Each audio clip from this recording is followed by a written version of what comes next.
Uy, Scarlett, punta tayo sa bahay niyo after class. Sawang-sawa na ako sa bahay namin tsaka sa bahay nila Eva. Ano kasi, di kasing gaganda ng bahay niyo yung bahay namin Okay lang naman sa amin yun. Mahalaga, makapunta rin kami sa inyo. Dito yun sa amin. Si mama lang yun nandyan, si papa mamaya pa. Tsaka yung mga kapatid ko. Nag-work kasi si papa eh. Tara. Ma, mga classmate ko nga pala. Yung lagi kong kinukwento sa inyo. Kayo pala yung laging kinukwento ng anak ko.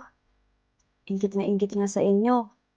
Naawa naman ako. Ma, kasi kasuin mo na muna yung merienda nila. Sakto, nagluto ako ng pansit canton. Pasensya na, yun lang yung makayanan ko. Bumili ka na rin muna ng soft drink sa tindahan. Ako nang bahala sa kaklase mo. Sige, ngayon ko muna kayo Bibili lang ako.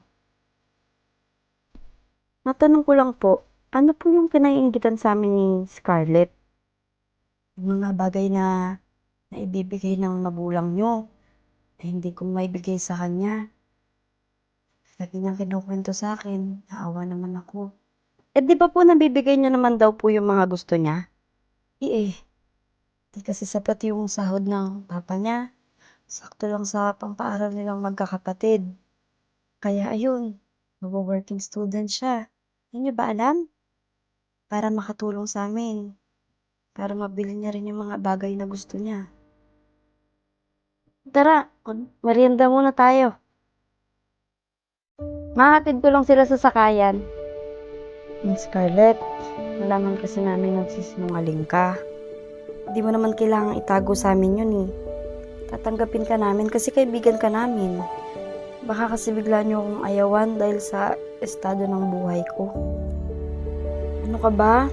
Kung sinabi mo lang sa amin ng mas maaga, matutulungan ka naman namin Kung tutuusin, mas naiinggit kami sa'yo Nabibili nga namin yung mga bagay na gusto namin. Kaso anuhin namin yung material.